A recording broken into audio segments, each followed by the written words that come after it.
Hello, Marky Dragon, also known as Marcus Eikenberry in real life, and welcome to my backyard. It is sunrise. In fact, can we see this over here? Let's see here. Yes, look at that beautiful sunrise about to come up over here. It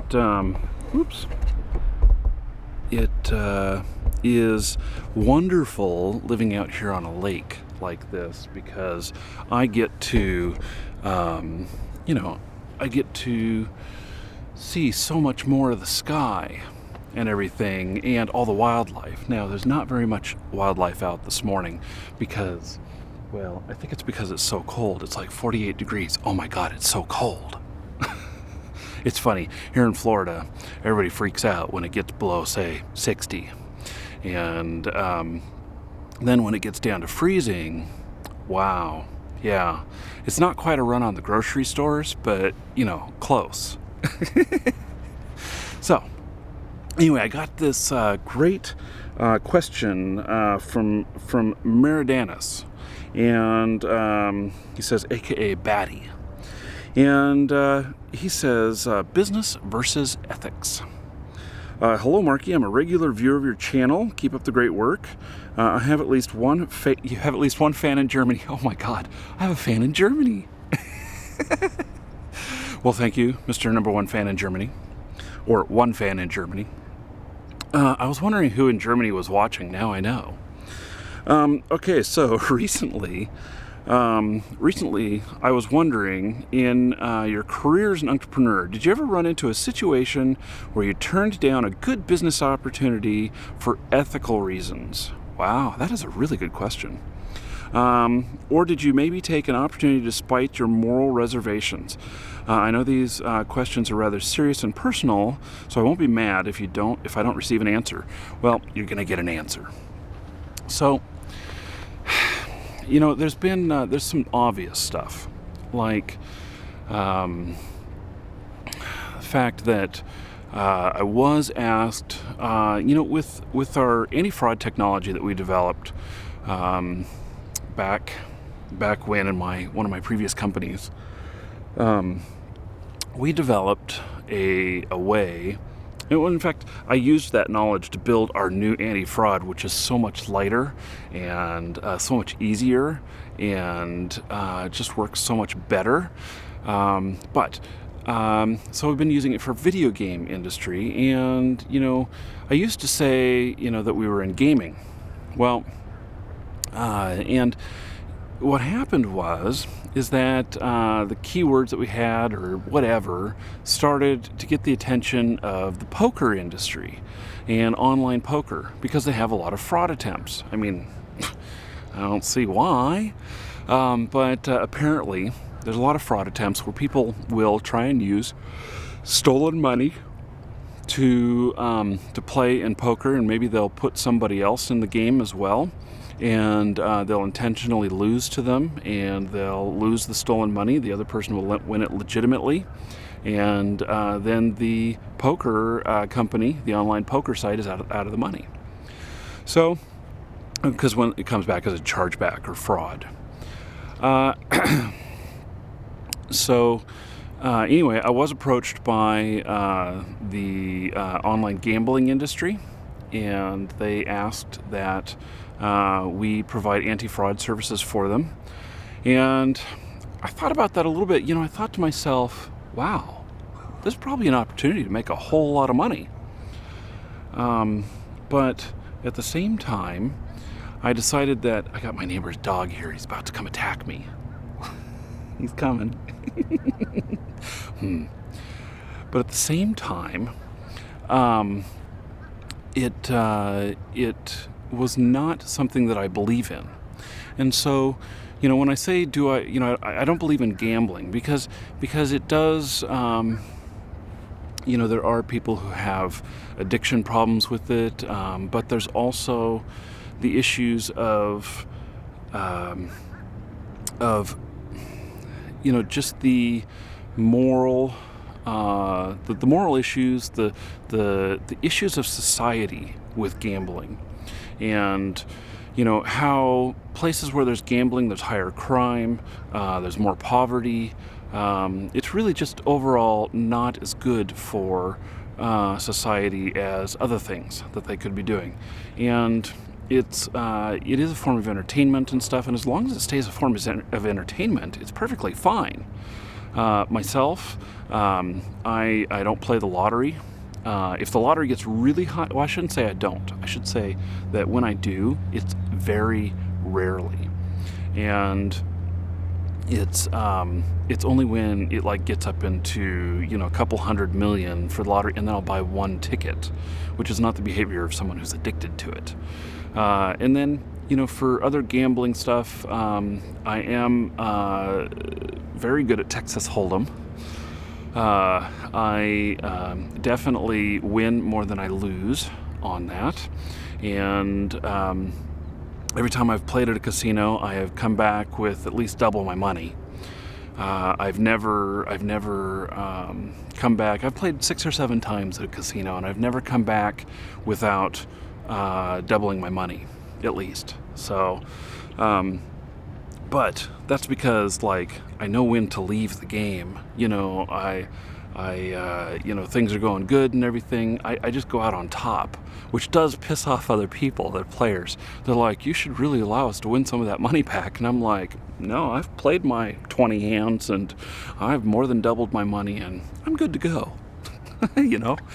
So that is one place where I've turned it down.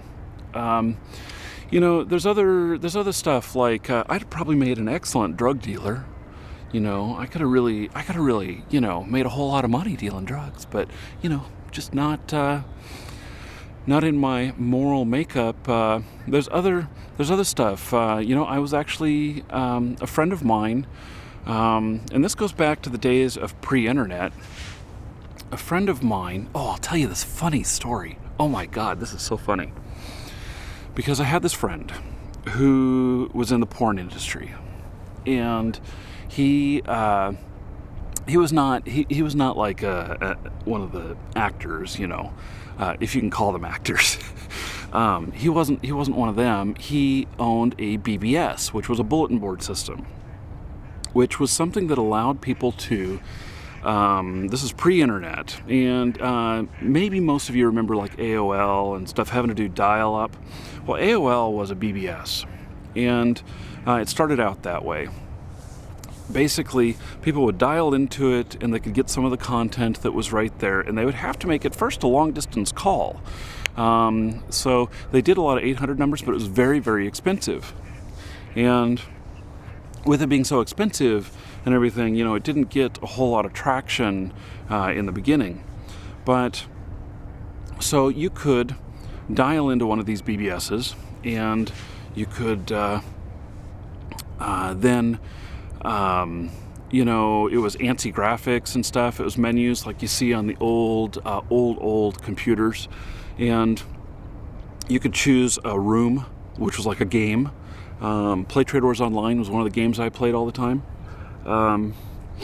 Or you could, write a message to someone else, or there was just all kinds of things. There was files to download and upload. You could share files and everything. Well, they used to share porn. And he got a pretty good-sized BBS. I don't know how many lines he had into there, but I would say it's somewhere between 50 and 100 phone lines that he had going into his house. And that was so that simultaneous people, because each person took up one phone line. He became very popular. People would sit on redial for hours on end to get into the BBS, and they were paying money to access porn. And I'm not talking kiddie porn. I'm talking, adult stuff like Playboy type stuff. And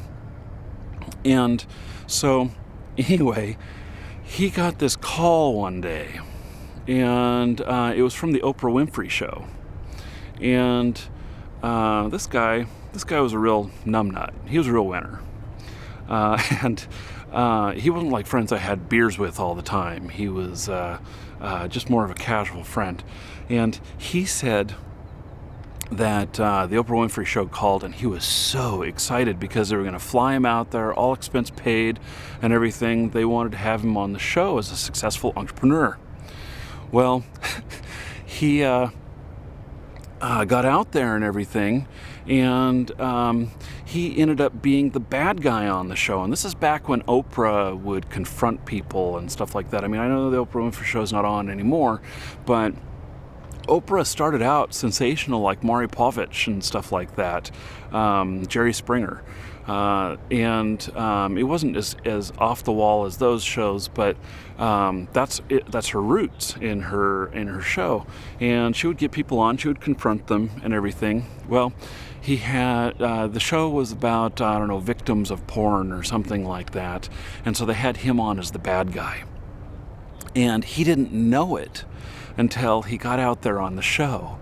And he was so embarrassed about it that when he came back from Chicago, from flying out to be on the show, he would not tell us anything about his experience or when the episode was going to air. It was totally funny.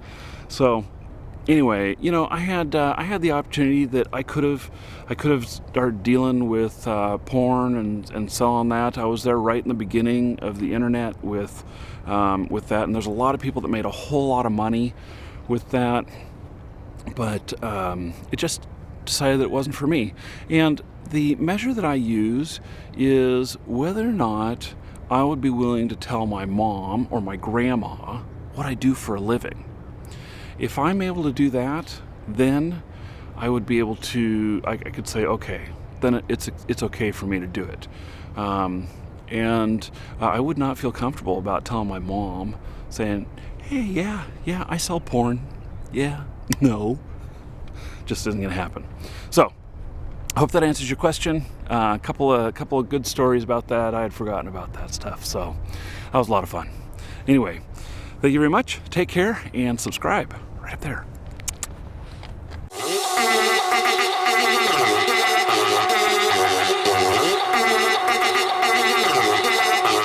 You like that, don't you?